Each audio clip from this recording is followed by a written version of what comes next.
انہوں نے بتایا ہے کہ ہماری ڈوریں جو ہیں یہ کروڑوں لوگ جو ہے وہ ہلا رہے ہیں، اور خاص طور پہ وہ ووٹر جو اچھے برے وقت میں ہمارے ساتھ تھے، ان کی ڈوریں ہمارے ہاتھ میں، ہم اس اعتراف جرم کرتے ہیں۔ جہاں تک منی بجٹ کا تعلق ہے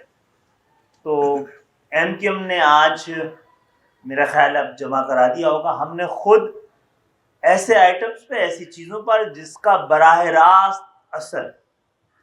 عوام پر پڑ رہا تھا، براہ راست بوجھ عوام پہ پڑ رہا تھا، اس مہنگائی کے دور میں ان اشیاء کے بعد مہنگائی کی سطح کے بڑھنے کا اندیشہ موجود تھا۔ ہم جمع کرانے چاہ رہے تھے، لیکن آج ان کی ہم نے بڑی تفصیل سے بات نہ صرف سنی ہے اور کئی پہلو پر ہم دوبارہ بھی غور کریں گے، اور اپنے اس ترمیم میں شاید ہمیں ان کی آج کی میٹنگ کے بعد ایک دو نکات میں اضافہ کرنا پڑے۔ اور جہاں تک یہ تاثر ہے کہ پاکستان کی معیشت یرغمال ہوتی جا رہی ہے، اس پہ بھی ہمیں حکومت سے بہت ساری ایسی تفصیلات اور ایسے جو خدشات ہیں عام لوگوں کے بھی اور ہمارے بھی ہیں، اس پہ ہمیں بات کرنی ہے۔ اور میں ان کی اس بات سے ایگری کرتا ہوں کہ پاکستان آج جہاں پہ کھڑا ہے، مجھے یہ کہنے کی اجازت دیجیے کہ مختلف حکومتوں نے ہم نے سیاست اور جمہوریت کے ساتھ ساتھ یہ بوجھ، یہ ذمہ داری ہم آنے والی حکومتوں پہ ڈالتے چلے گئے ہیں، معاشی بوجھ، جس سے کہ پاکستان میں اب بالکل فائنینشیل اسپیس جو ہے وہ ختم ہوتی جا رہی ہے، مہنگائی عروج پر ہے۔ کووڈ کے بعد اور اس کے بعد عالمی جو صورتحال ہے، اس میں بہت ضروری ہے کہ حکومت اور اپوزیشن مل کر پاکستان کی صورتحال کو، پاکستان کی معیشت کو، جو کہ سیاست کو بھی ڈکٹیٹ کرتی ہے،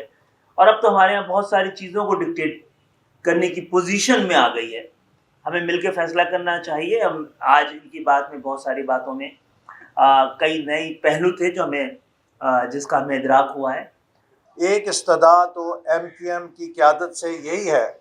کہ یہ بھی middle class, lower middle class اور غریب طبقوں کی نمائندگی کرتے ہیں، اور ہم بھی ان کی نمائندگی کرتے ہیں، تو ہمیں اپنے عوام کی مشکلات کے لیے مل کر ان چیزوں کو منی بجٹ سے نکلوانا چاہیے جن کا ہم سمجھتے ہیں کہ عام آدمی کے اوپر بہت منفی اثر پڑے گا۔ دوسری چیز اسٹیٹ بینک آف پاکستان کی اٹانومی ہے۔ یہ بھی ایک بہت بڑا چیلنج ہے کہ کسی ملک میں جو سینٹرل بینک ہے وہ اس ملک کی مالی خود مختاری کا ضامن ہوتا ہے، اور اس کے ذمہ ہوتا ہے کہ وہ اس ملک کی معیشت کو مستحکم رکھنے میں اپنا کردار ادا کرے۔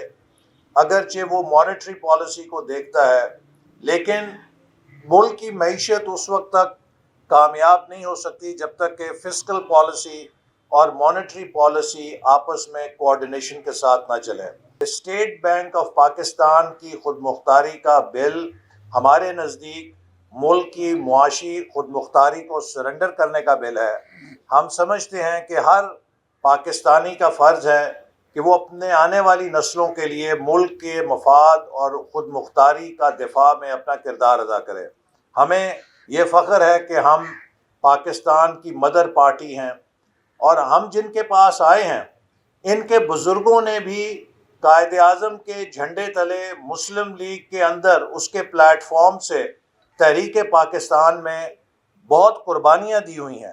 تو اس لیے ہم سب کے لیے پاکستان کی خود مختاری کی ایک بڑی قلبی حیثیت ہے، ایک بہت جذباتی حیثیت ہے۔ تو ہم نے یہ بھی گزارش کی ہے کہ آپ اس کے اوپر بھی ہماری درخواست پہ غور کریں کہ ہم اسٹیٹ بینک آف پاکستان کے قانون جو حکومت نے انٹروڈیوس کیا ہے اس پہ نظر ثانی کریں، اور اس میں سے وہ شقیں نکالیں جو قابل اعتراض ہیں اور جن سے پاکستان کی مالی خود مختاری پہ سمجھوتا ہوتا ہے۔ ہم امید کرتے ہیں کہ ہماری ان گزارشات پہ جو ایم کیو ایم کی لیڈرشپ ہے وہ ہمدردانہ غور کرے گی۔ میں D G I S P R صاحب کا شکریہ ادا کرتا ہوں کہ میڈیا شاید ہماری بات کو اتنا وزن نہیں دے رہا تھا، انہوں نے بھی اس کی وضاحت فرما دی ہے۔ میں ان کا شکر گزار ہوں کہ انہوں نے اس کو واضح کر دیا ہے۔ مسلم لیگ نون کی ڈیل صرف پاکستان کے آئین کے ساتھ ہے اور پاکستان کے عوام کے ساتھ ہے۔